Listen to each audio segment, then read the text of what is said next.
Long time no see. I've had to do a lot of moving and shit, and there's not been a lot I've wanted to make a video on recently. I've had too much IRL shit going on to care about dumb shit, but now that I've got a new living situation, it's kind of a beat up old house, but it's a nice place where life is cheap. I don't live in Florida anymore. That's fantastic.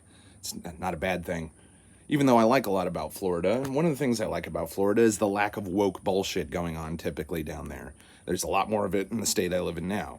However, to this day, going on 10 or 12 years now, being interested in this subject of political manipulation, what has become known as wokeism or leftism or what is it, social Marxism, blah, blah, blah. It's all euphemisms for a certain kind of mind virus that is designed to destroy social orders and disrupt culture.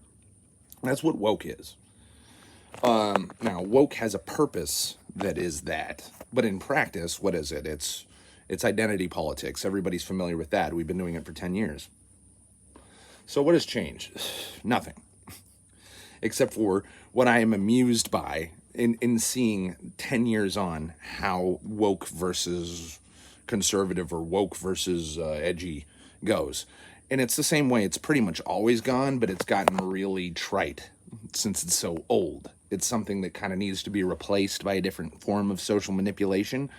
And we're hitting that cusp because the purpose that woke exists for, which is not to necessarily privilege one group over another, but to overall destabilize a nation by getting people who shouldn't be in competition for resources to be in competition against each other, instead of looking at the top of the social order who is robbing everyone blind. That's the mistake here. However, do I feel, as a straight white person, that I've been disadvantaged by the past 10 years of woke bullshit? Yes. Do I look with extreme disgust at the people who pretend this has all been whinging and whining and performative and there was no real consequences to any of this woke shit? That is such an extreme and egregious lie that it's pretty fucking offensive. But I wanted to talk about something a little bit more funny. There's been a couple of comedians that have been complaining about the new comedy situation and the new mecca of comedy, which is Austin and not California. And because Joe Rogan pretty much is the king of Austin, the little pauper prince of Austin, a lot of people who are not on good terms with Joe Rogan are upset about the situation in Austin that he has a significant amount of power in. And a lot of them are mad that the woke people who they thought would be pushed out of this new zone are welcome there. And I'm like, do you know who Joe Rogan is? Just because Joe Rogan has kind of leaned politically right and has been the target of the woke left a lot, you have to realize that Joe Rogan has fuck you money, he's crazy rich, and he's lived in Los Angeles for a long time. And where he lived before that was like Boston and New York. Okay? Just because this guy isn't a complete California faggot does not mean he's going to be the edgiest, rightist wing racist you've ever seen. That's a ridiculous assumption. That he won't have any tranny friends or gay friends or black friends. Meanwhile, there's plenty of black comedians who are like, I don't like how right-wing, hacky, edgy everything is over there, because it feels very permissive and that everyone's just allowed to say borderline racist things to me because I'm black, or borderline sexist things to me because I'm a woman, or borderline homophobic things to me because I'm gay, and that makes me uncomfortable. Well, Joe Rogan doesn't like that part of woke. While he might be woke enough to have friends like you and tolerate your gay stuff, or even not be in any way bothered by it, might even like you very much, he's also not going to care about how you feel about the hacks that he surrounds him with and their hacky comedy. If they can only be funny by calling you a ninja because, haha, it sounded like I almost said nigger, you're hanging around Joe Rogan's friends. I mean, you take any long-term person who's really enjoyed comedy or followed the drama and backstage shit show flinging about comedy, ever since kind of Joe Rogan became a guy on the internet, comedy became very much a thing like pro wrestling. This guy really opened the back door to what comedians do amongst each other, and how they feel amongst each other, and what it's like to be a comedian backstage. And so you get a lot of their dirt, their carny bullshit, where it used to be hidden from us. So the kayfabe of vaudeville and fucking comedy is gone. So we have to listen to these people bitch about each other on podcasts all day long and shoot interviews. It's very pro wrestling, and in much the same way. It's fun, it's engaging, it's gossipy, and it's cringe and gay. Same as pro wrestling. So that's what you're dealing with. But I love seeing guys who go, you know, I'm sick of all these conservatives acting like they aren't woke because I keep somehow crossing the envelope. You know, I've pushed it too far with them and they've banned me. We take a guy like Terry Fisher, who I've never heard of, but he's the impetus for me making this video because I find him as a fascinating case that the leftists are loving to hold up and say, well, this is what the anti-woke people are like. What you're getting is a grifter who says, hey, I'm banned from Fox, I'm banned from Gutfeld, I'm banned from the mothership, I'm banned from California, I'm banned from New York. Everybody's too fucking woke. It's way more likely that you're a fucking creep, that you're a fucking weirdo, that you're a fucking schizo or a thief or a maniac or some other kind of undesirable person that people really can't stand to be around. And once they're exposed to you for an extended period of time, besides shaking your hand and telling a couple of jokes at the green room, once they know who you kind of are as a person, they might have a reaction to you that's specific to you. And no amount of grifting about who's woke or who's racist or who's this or that is going to get past the fact that you've been kicked out of 109 fucking green rooms and that there's only one common denominator in all these cases, buddy. So I understand that, but you look at a video that's about a guy like this saying, dude, you got kicked out of Joe Rogan's club. What the fuck is wrong with you? Everything seems to be allowed in Joe Rogan's club, which is not true. If you know anything about this guy's comedy crew, and a lot of people say Joe Rogan's not funny, and I kind of disagree. I don't think he's particularly funny. I think the idea that he's a completely talentless hack is obviously a lie, but I think he's a way better podcaster than a comedian. But Joe Rogan is really well known for nepotism. He makes really good friends with people. He promotes his friends. He promotes who he thinks is funny. And Joe Rogan has been such a successful brand and so, you know, lucky as well as so adept at his situation of marketing himself that he has been able to promote and make a career for whomever he wants to.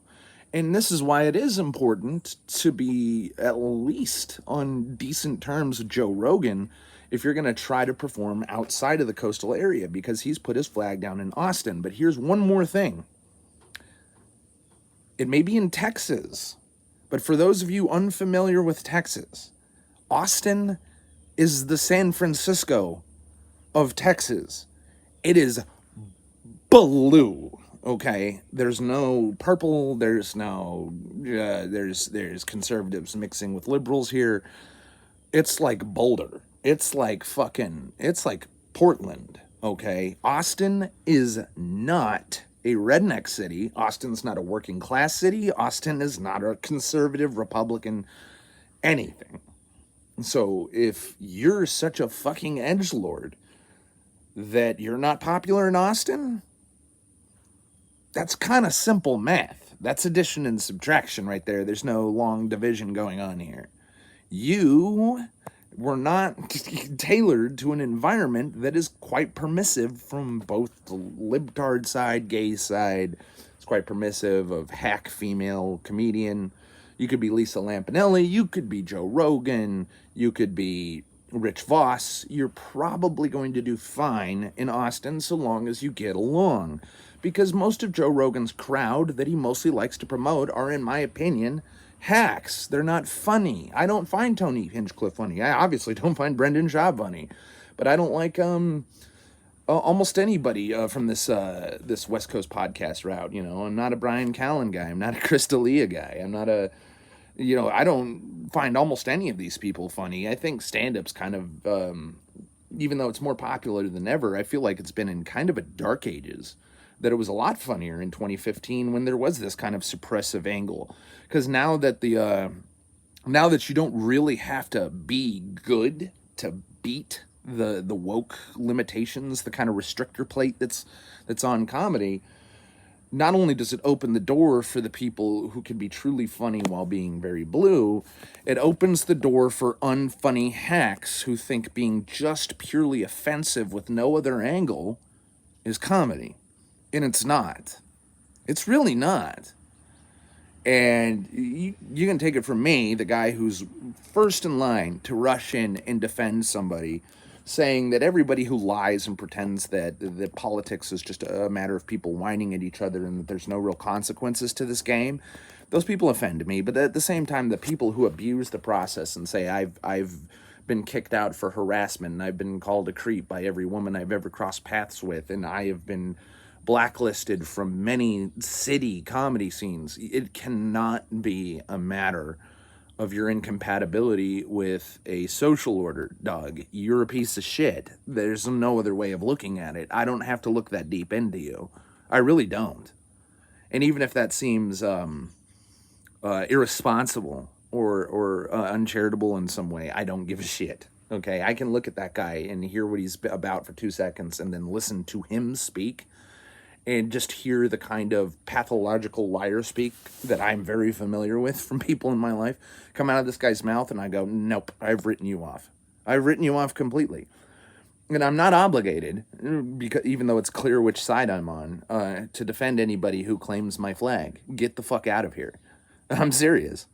Gatekeeping isn't necessary to the health of any kind of culture or hobby or anything. Okay, you have to push out undesirables. The way you prevent the woke mind virus getting in is to tell the annoying, obnoxious trannies who want to make everything about politics to fuck off. And you know what? If some edgelord comes in and they want to make everything about being cringe and offensive or politically aggressive, you kick that guy out too. Fuck him. We're tired of all these guys. That is true, but there's a lot of people who claim a false equivalence in this game.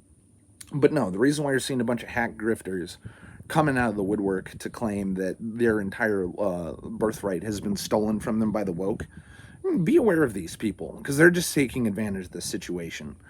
And the most valuable skill you can develop, and the skill that leads a lot of intelligent people to flee from anything liberal, is because you recognize it for what it is. It's manipulation. The entire woke versus conservative or woke versus fascist or whatever the fuck this thing has only ever been about power. We permitted a very large group of people, and the way we permitted it is by some very wealthy, extremely powerful, influential people who are upstream from politics. We're talking donor class.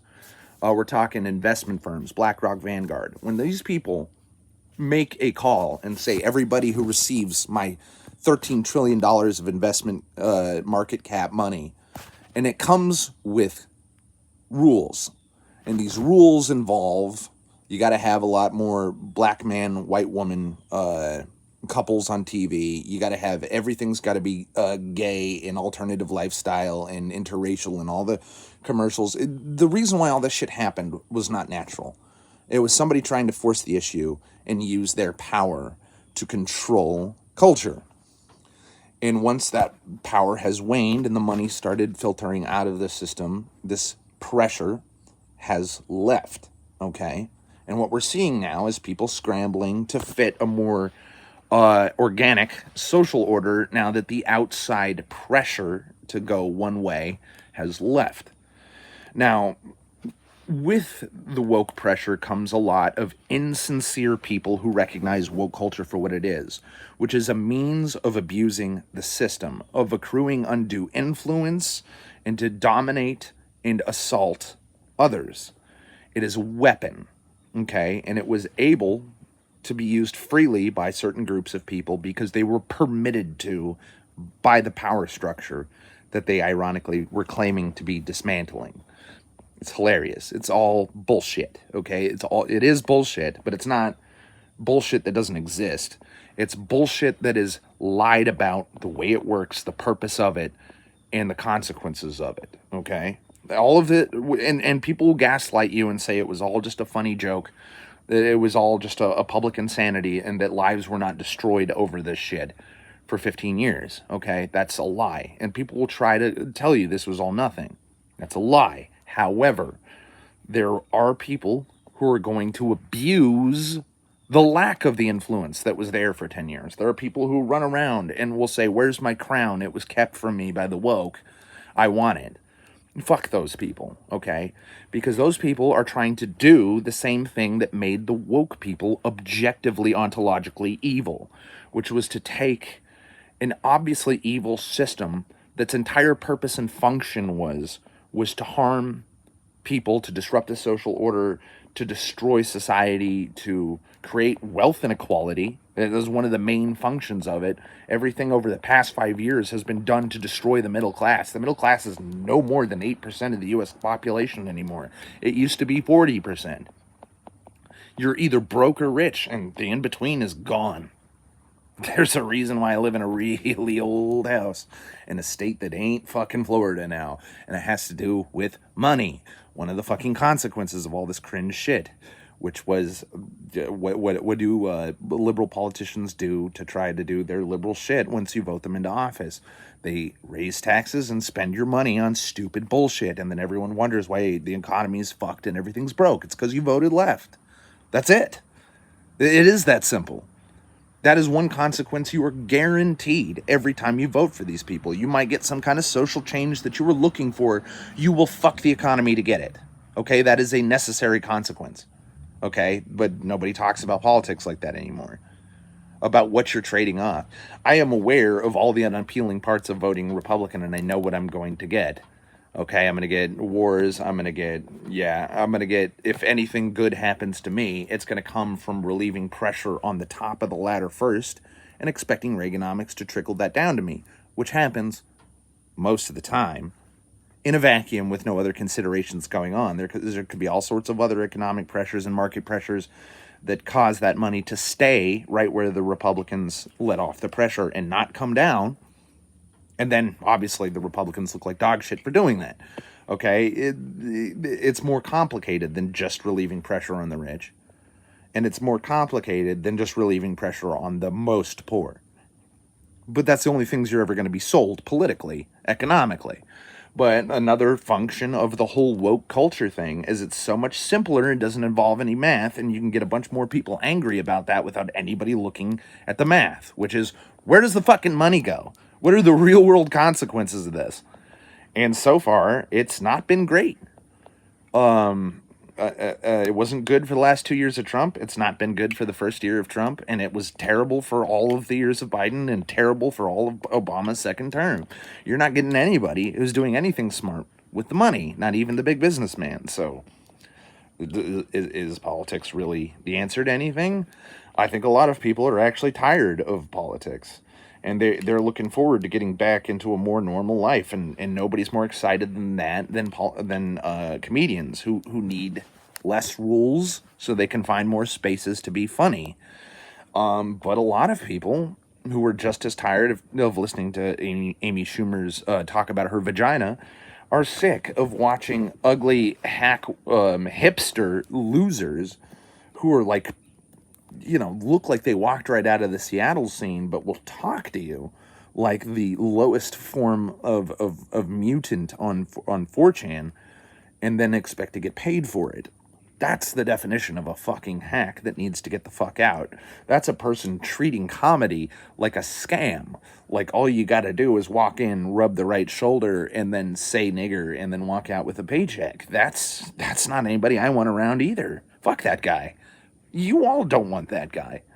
So be aware that now that the pressure is really lightened up.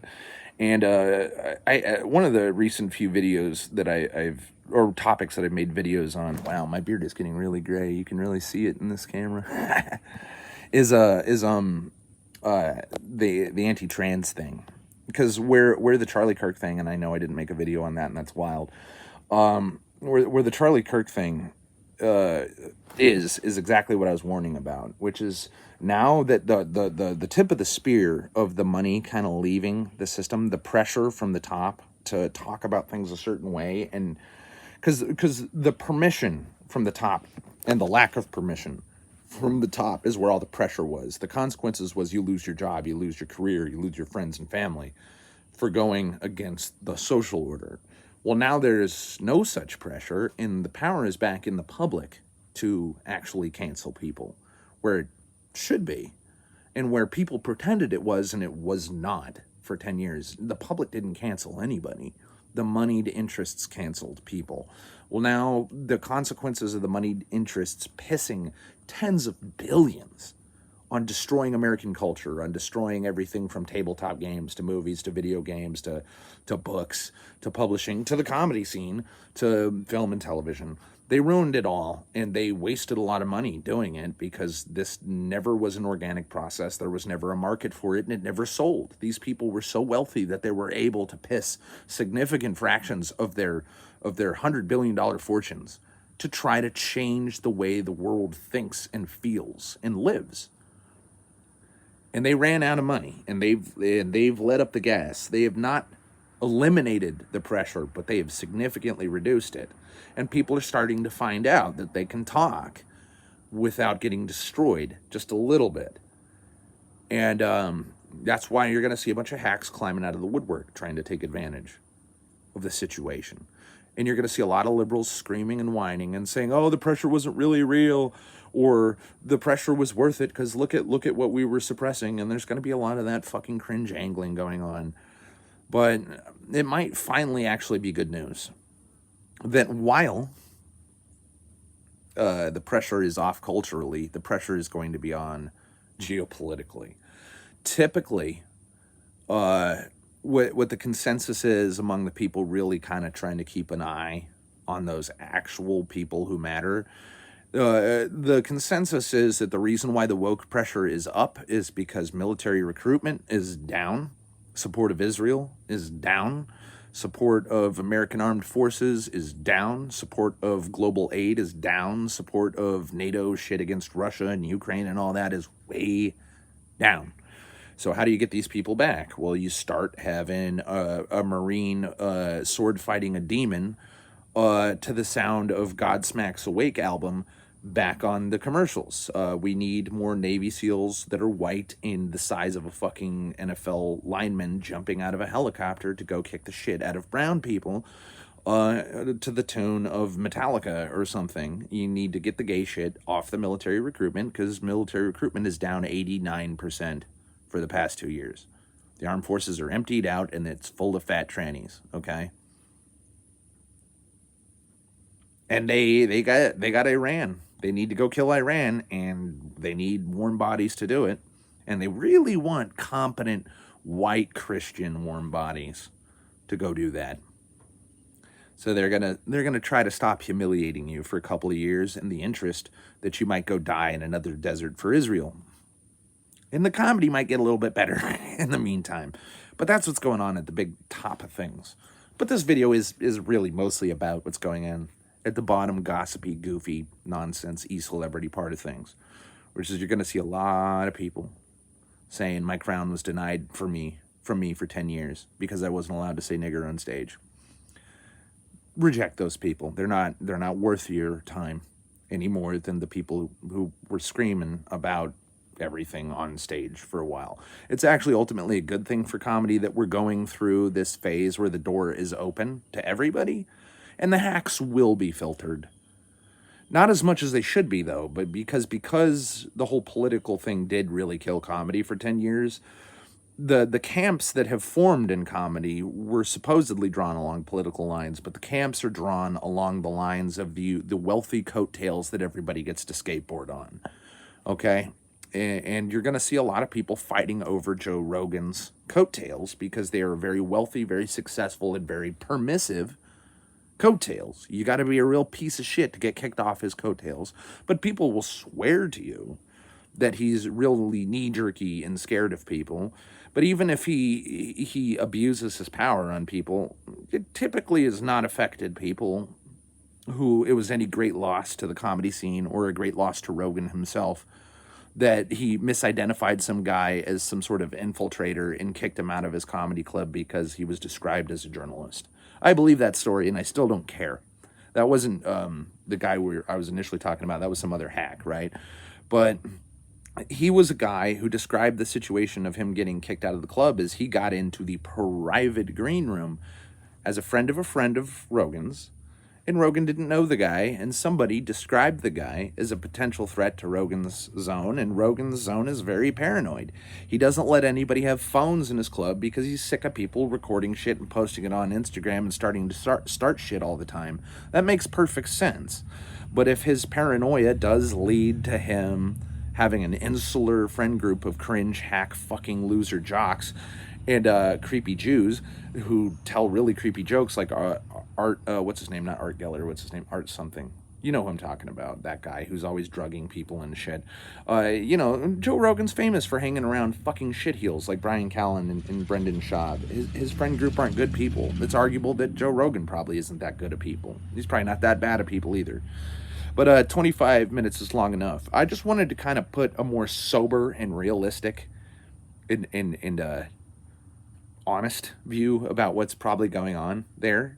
And it is an outsider's view, but the reason why it's probably very salient is because it's not rooted in who these people are and who they know and the clique politics, not the politics, the clique social group politics of what's going on in Texas and California and stuff. That's forever. Whoever runs the what's it called, the laugh market or whatever is got a lot of power, and whoever runs the mothership has got a lot of power, and whatever the big club in Boston, the big club in New Jersey, and the big clubs in New York are obviously going to have a significant amount of power in this social order. And people will pretend that it's politicians or pretend that it's investor money or pretend that it's the populace that is controlling these social orders, but they are cliques of powerful people, and what goes is what they say goes, not us. Until the markets all dry up, because the buck does stop with us, but that pressure, once we have monetary pressure, the results of our monetary pressure are delayed. They're not immediate, while the results of a canceling can be immediate because the pressure attacks the root of these people's pay structure from the top down. We still have all the power from the bottom up, but that pressure is not immediate, and it can take years to be applied. And people find that unsatisfactory, but that's the way things should be. You should just let people die slowly as they have betrayed the customer, not as they've betrayed the employer. If you want shit to work on merit, you have to get back to the market. You can't let the celebrity you like push people around.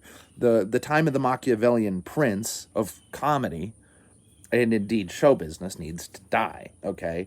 Gutfeld, I think everyone around him is a fucking hack, and I don't like his show, and it doesn't surprise me that the hacks get invited and hacks get kicked off his show on a whim, whatever. Especially if you've been hitting on the hot chicks that creep surrounds himself with, because a lot of unfunny hot chicks are on his show. And if you think just because this isn't a woke environment that you can say sleazy fucking things to the super rich and powerful bitches on Gutfeld's show just because they got their legs out, you're retarded. That's my parting thought.